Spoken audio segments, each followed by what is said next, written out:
Right ఇప్పటికే ఢిల్లీలో కేంద్ర మంత్రి అమిత్ షా నడ్డాతో చంద్రబాబు పవన్ కళ్యాణ్ భేటీ కొనసాగుతోంది. ఇవాళ సీట్ల పంపకంపై కొలికొచ్చే అవకాశం కనిపిస్తోంది. అయితే టీడీపీ జనసేన బీజేపీ కూటమి మధ్య సీట్ల విషయంలో స్థూలంగా అవగాహన కుదిరినట్టుగా కూడా సమాచారం అందుతోంది. మరిన్ని వివరాలు ఢిల్లీ బ్యూరో చీఫ్ కృష్ణని అడిగి తెలుసుకుందాం. కృష్ణ, విజయ చంద్రిక మరికొద్ది సేపట్లో ఈ సమావేశం ముగియబోతుంది. అమిత్ షా నడ్డాతో పవన్ కళ్యాణ్ చంద్రబాబు నాయుడు భేటీ అయ్యారు. సుమారు గంట సేపటి నుంచి కూడా ఈ యొక్క సమావేశం జరుగుతుంది. మనం చూడొచ్చు, చంద్రబాబు నాయుడు బయటకు వచ్చారు. చంద్రబాబు నాయుడు కాన్వాయ్ కూడా బయటకు వచ్చింది. చంద్రబాబు నాయుడు ఈ సమావేశం ముగించుకొని బయటికి వెళ్తూ ఉన్నారు. సో ఈ సమావేశంలో ఖచ్చితంగా సీట్లకు సంబంధించినటువంటి అవగాహన వచ్చినట్లుగా మనకు తెలుస్తుంది. పవన్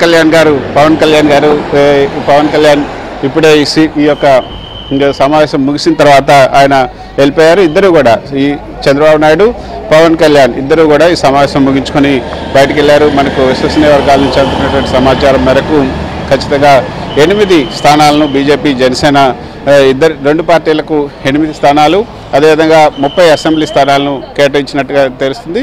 సో ఈ సీట్లను 8 స్థానాల్లో బీజేపీ అదేవిధంగా జనసేన ఎక్కడెక్కడ పోటీ చేయాలన్నది ఆ రెండు పార్టీలు కూడా నిర్ణయించుకోవాల్సి ఉంటుంది. ఇక 30 స్థానాల్లో కూడా 24 స్థానాలు ఇప్పటికే జనసేనకు కేటాయించారు కాబట్టి మిగతా 6 స్థానాలు, లేదా 24లో మళ్ళీ 2-3 స్థానాలు బీజేపీ కావాలంటే తీసుకోవచ్చు. లేదంటే అక్కడ ఏదైతే ఎంపీ స్థానం వదులుకుంటుంది కాబట్టి ఈ 6లో బీజేపీకి ఇచ్చినటువంటి 6లో ఒక 2-3 స్థానాలు జనసేన కూడా పోటీ చేసే అవకాశం ఉంది. అది వాళ్ళిద్దరి మధ్య అవగాహన కుదరాల్సి ఉంటుంది. కానీ ఇప్పుడు అధికారికంగా ఎవరు ప్రకటన చేయబోతున్నారు, ఇన్ని సీట్లు కుదిరాయి పొత్తులో, అదేవిధంగా ఎన్డీఏలోకి టీడీపీ రాబోతుందంటూ ఎవరు ప్రకటన చేయబోతున్నారన్న దానిపైన కూడా ఉత్కంఠ నెలకొనుంది. గతంలో జయంత్ చౌదరి ఏదైతే ఆర్ఎల్డీకి సంబంధించినటువంటి పార్టీకి వచ్చిన యొక్క ఎన్డీఏలో చేరినప్పుడు ట్విట్టర్ ద్వారా వెల్కమ్ టు ఎన్డీఏ అంటూ జేపీ నడ్డా ప్రకటన చేశారు. మరి ఇప్పుడు ఎవరైనా ఇక్కడ ప్రకటన చేస్తారా, లేకపోతే ఇక్కడ ఎక్కడైనా న్యూట్రల్ ప్లేస్లో ముగ్గురు కలిసి ప్రకటన చేస్తారనేది మరి కొద్దిసేపట్లో దానిపైన స్పష్టత వచ్చే అవకాశం ఉంది. కానీ నిజానికి అక్కడ విజయవాడలోనే బీజేపీ, టీడీపీ అదేవిధంగా జనసేన హెడ్స్ కూర్చొని అక్కడే ప్రకటన చేస్తారని కూడా తెలుస్తుంది. అక్కడ బీజేపీ రాష్ట్ర అధ్యక్షురాలు పురంధేశ్వరి, అదేవిధంగా చంద్రబాబు నాయుడు, పవన్ కళ్యాణ్ ముగ్గురు కూడా కలిసి ఒకే వేదిక పైన ఈ యొక్క సీట్లకు సర్దుబాటుకు సంబంధించి, సీట్ల సంఖ్యకు సంబంధించి కూడా ప్రకటన చేసే అవకాశం ఉందని చెప్తున్నారు. రేపు ఎల్లుండి బీజేపీ పార్లమెంటరీ పార్టీ సమావేశం కూడా ఇక్కడ ఢిల్లీలో జరగబోతుంది. ఆ పార్లమెంటరీ పార్టీ సమావేశంలో మిగతా రాష్ట్రాలకు సంబంధించినటువంటి సీట్ల సర్దుబాటుపై చర్చ, సీట్లకు సంబంధించినటువంటి ఎంపిక పైన అభ్యర్థుల ఎంపికకు సంబంధించి చర్చ జరగబోతుంది. అందులో ఏపీకి కూడా కొంత చర్చ జరగబోతుంది. తెలంగాణకు అయితే ముగిసిపోయింది, ఇంకా అభ్యర్థుల ప్రకటన మాత్రమే చేయాల్సి ఉంది. ఇంకా ఏపీకి సంబంధించి రేపు లేదా ఎల్లుండి ఈ యొక్క జేపీ నడ్డా ఈ సమావేశంలో పాల్గొని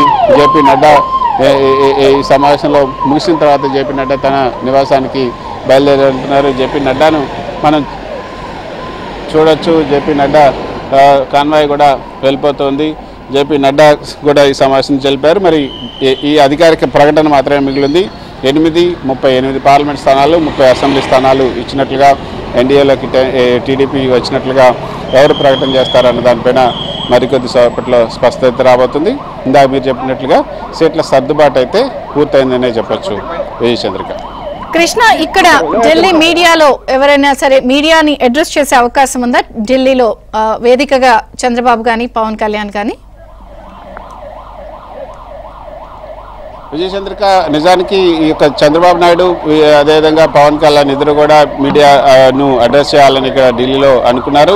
కానీ ఇప్పుడు ముగ్గురు కలిసి చేస్తే బాగుంటుందని ఒక కొత్త ప్రతిపాదన వచ్చినట్టుగా మనకు తెలుస్తుంది. ఇప్పుడు మనం చూడొచ్చు, అమిత్ షా ఈ సమావేశం తర్వాత అమిత్ షా నివాసానికి వెళ్తూ ఉన్నారు. అమిత్ షా కూడా బయటకు వెళ్తున్నారు. అమిత్ షా కాన్వాయ్ని మనం చూడొచ్చు. అమిత్ షా కాన్వాయ్ వెళ్తూ ఉంది. అమిత్ షా తన కారులో ఇప్పుడు పాట్నాకి వెళ్తున్నారు. బీహార్లో పాట్నాలో పెద్ద బహిరంగ సభ ఈరోజు బీజేపీ సమావేశం జరగబోతుంది. అక్కడ ఎన్డీఏ బహిరంగ సభ కూడా పెద్ద సభ జరగబోతుంది. ఆ పాట్నా సభలో పాల్గొనడానికి ఎయిర్పోర్ట్కి అమిత్ షా వెళ్తూ ఉన్నారు. గతంలో మనం చూసే ఇండియా కూటమికి సంబంధించినటువంటి సభ కూడా అక్కడ పాట్నాలో పెద్ద ఎత్తున 7 నుంచి 8 లక్షల మందితో పెద్ద సభ జరిగింది. అంతకు మించిన సభ జరపాలని కూడా బీజేపీ భావిస్తుంది. ఎన్డీఏ భావిస్తున్న నేపథ్యంలో ఆ సమావేశంలో పాల్గొనడానికి అమిత్ షా కూడా వెళ్ళారు. ఆ సమావేశానికి ముందే ఈ సమావేశం జరిగింది. అధికారికంగా వీళ్ళిద్దరూ కలిసి మాట్లాడాలనుకున్నారు.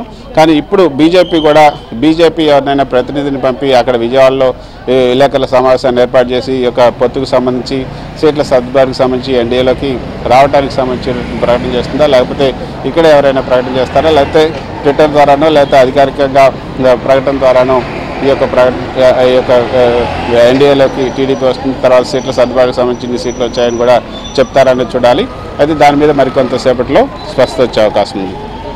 విజయ్ కృష్ణ, ఇప్పటికే టీడీపీ జనసేన ఈ నెల 17న చిలకలూరుపేటలో కూటమి సభని పెట్టాలనుకుని ఇప్పటికే దానికి సంబంధించిన కార్యాచరణ సిద్ధం చేసుకుంటున్నాయి. మరి ఇప్పుడు ఉమ్మడిగా ప్రకటన చేస్తారు అంటున్నప్పుడు దానికి సంబంధించిన సభలో కూడా బీజేపీ పాల్గొనే అవకాశం ఉంటుందా? అన్ని సర్దుబాటు అయిపోయాయి, పొత్తు ఖరారైపోయింది అంటున్నారు కాబట్టి మనం ఎక్స్పెక్ట్ చేయొచ్చా, ఆశించచ్చా ముగ్గురు ఒకే వేదిక మీదకి 17వ తేదీన? ఖచ్చితంగా విజయేంద్రగా 17వ తేదీన బీజేపీ కూడా ఆ సభలో పాల్గొనే అవకాశం ఉంది. గతంలో తాడేపల్లిగూడెలో కేవలం టీడీపీ అదేవిధంగా జనసేన మాత్రమే పాల్గొన్నాయి. ఈసారి 17వ తేదీ జరగబోయే నర్సరాపేట సభలో బీజేపీ ప్రతినిధులు కూడా పాల్గొనబోతున్నారు. బీజేపీకి సంబంధించినటువంటి అధ్యక్షురాలు పురంధేశ్వరి అక్కడ పాల్గొంటారా లేకపోతే ఎవరైనా పాల్గొంటారని చూడాలి. కానీ పాల్గొంటారైతే ఖచ్చితంగా పాల్గొంటారు. కానీ అంతకన్నా ముందుగానే ఇక్కడ ఎన్డీఏ సభ 14వ తేదీన ఇక్కడ ఢిల్లీలో జరిపే అవకాశం ఉన్నట్లుగా తెలుస్తుంది. 14వ తేదీనే షెడ్యూల్ కూడా సార్వత్రిక ఎన్నికలకు సంబంధించినటువంటి ఒక షెడ్యూల్ కూడా 14వ తేదీనే ఎన్నికల కమిషన్ విడుదల చేసే అవకాశం ఉన్నట్టుగా తెలుస్తుంది. సో 14వ తేదీన ఎన్డీఏ సమావేశం కనుక ఇక్కడ జరిగితే ఆ ఎన్డీఏ సమావేశానికి ఖచ్చితంగా పవన్ కళ్యాణ్, చంద్రబాబు నాయుడు రావాల్సి ఉంటుంది. ఆ సమావేశానికి వస్తారు. ఆ తర్వాత జరిగే ఆ సమావేశంలో కూడా బీజేపీ నేతలు కూడా పాల్గొనే అవకాశం అయితే ఖచ్చితంగా ఉంటుంది. కానీ ఇప్పుడు అధికారికంగా ఎవరు ప్రకటన చేస్తారు అన్నది చూడాల్సి ఉంటుంది. నిజానికి అధికారిక ప్రకటన బీజేపీ నేతలే చేయాల్సి ఉంటుంది. బీజేపీ ఎన్డీఏని హెడ్ చేస్తుంది కాబట్టి ఇప్పుడు జేపీ నడ్డా అధికారికంగా చేయాలి, లేదా అమిత్ షా అధికారికంగా చేయాలి. వాళ్ళు ట్విట్టర్ ద్వారా చేసినా లేకపోతే వీళ్ళిద్దరినీ కూర్చోబెట్టి బీజేపీ నేతలు ఎవరైనా వచ్చి ముగ్గురు కలిసి చేయాల్సినటువంటి ప్రకటన కాబట్టి ఆ ప్రకటన ముగ్గురు కలిసి ఇప్పుడే చేస్తారా లేకపోతే 14వ తేదీన ఎన్డీఏ సమావేశంలో వీళ్ళిద్దరు కూడా పాల్గొంటారు కాబట్టి అందరూ కలిసి అప్పుడు మూకుమ్మడిగా అందరితో పాటు ప్రకటన దాన్ని చూడాలి. మొత్తానికైతే ఎన్డీఏలోకి రావటం, టీడీపీ రావటం ఖరారైపోయింది. పొత్తులు కూడా ఖరారైపోయాయి. 8 పార్లమెంట్ స్థానాలు బీజేపీ జనసేన కలిపి ఇస్తున్నారు. 30 అసెంబ్లీ స్థానాలు కూడా బీజేపీ జనసేన కలిపి ఇస్తున్నారు. మిగతా 17 పార్లమెంట్ స్థానాలు, 145 అసెంబ్లీ స్థానాల్లో టీడీపీ పోటీ చేయబోతుంది. విజయచంద్రిక కృష్ణ, ఇంకొకటి, ఇప్పుడు ప్రధాని ఈశాన్య రాష్ట్రాల పర్యటనలో బిజీగా ఉన్నారు. అక్కడ ప్రారంభోత్సవాలు, కార్యక్రమాలు. సో వారికి కూడా ఈ రోజు జరిగిన 2వ దఫా చర్చల అనంతరం ప్రకటన వచ్చే అవకాశం ఉందా, లేకపోతే దానికన్నా ముందే మనం ప్రకటన ఆశించవచ్చా? ప్రకటన అనేది ఎప్పుడైనా రావచ్చు. దానికి ప్రకటనకు పిఎం పర్యటనకు సంబంధించి పర్యటనలకు అదేవిధంగా ఈరోజు బీహార్లో జరుగుతున్నటువంటి ఎన్డీఏ సభకు వీటన్నిటికీ పెద్ద లింక్ లేదనే చెప్పొచ్చు. ప్రకటన అన్నది ఇక అది ఓన్లీ ఫార్మాలిటీ అనే చెప్పొచ్చు చంద్రిక. ఎందుకంటే ఇక ప్రకటన అంటే ఈ యొక్క ఫార్మాలిటీ ఏ విధంగా ఉంటే ఆ విధంగా ఈ ప్రకటన చేసే అవకాశం ఉంది. కానీ మిగతా పొత్తులకు సంబంధించి కానీ సీట్లకు సర్దుబాటుకు సంబంధించి కానీ ఒక అవగాహన వచ్చింది. అటు బీజేపీ, జనసేన, టీడీపీ ఒక ముందుకు వెళ్తున్నారు కాబట్టి ఇక సీట్ల సర్దుబాటు, సీట్లకు సంబంధించినటువంటి ప్రకటనలు వీటి మీద దృష్టి సారించాల్సిన అవసరం ఉంటుంది. ఇక అధికారిక ప్రకటన మీద పెద్దగా ఈ 3 పార్టీలు కూడా దృష్టి సారించలేదని చెప్పొచ్చు. ఒక అవగాహనతో ముందుకు వెళ్తున్నారు కాబట్టి దానికి సంబంధించి మిగతా కార్యక్రమాలపైనే బిజీగా ఉండే అవకాశం ఉంది. నిజానికి ఇప్పుడు ఈ సమావేశం తర్వాత నేరుగా విజయవాడకు బయలుదేరతారు ఇద్దరు కలిసి కూడా చెప్పారు. కానీ ఇప్పుడు ఈ సమావేశం ముగిసిన తర్వాత మళ్ళీ అశోకా రోడ్డుకి వెళ్తున్నట్టుగా తెలుస్తుంది. సో అశోకా రోడ్డుకి వెళ్ళిన తర్వాత అంటే ఈ సమావేశంలో ఒకవేళ బహుశా అధికారిక ప్రకటన చేద్దాం, మీరు వెయిట్ చేయడానికి కూడా చంద్రబాబు నాయుడుకి చెప్పారని చెప్పి ఉండొచ్చు. అందుకే ఆయన ఇంకా వెయిట్ చేస్తున్నారేమో. మనకి ఇంకా దానికి సంబంధించినటువంటి పూర్తి సమాచారం రాలేదు. మరికొద్దిసేపట్లో దీనికి సంబంధించి అంటే చంద్రబాబు నాయుడు ఉండమని అధికారిక ప్రకటన చేస్తాము, జేపీ నడ్డా తర్వాత పవన్ కళ్యాణ్ ముగ్గురు కలిసి ఎక్కడైనా న్యూట్రల్ ప్లేస్లో ఈ యొక్క అధికారిక ప్రకటన చేస్తామని చెప్పారా, లేకపోతే ఏ విధంగా చెప్పారు ఏంటి అన్నది తెలియాలి. ఇప్పుడే సమావేశం ముగిసింది కాబట్టి మిగతా వివరాలన్నీ కూడా మరికొద్దిసేపట్లో మనకు తెలిసే అవకాశం.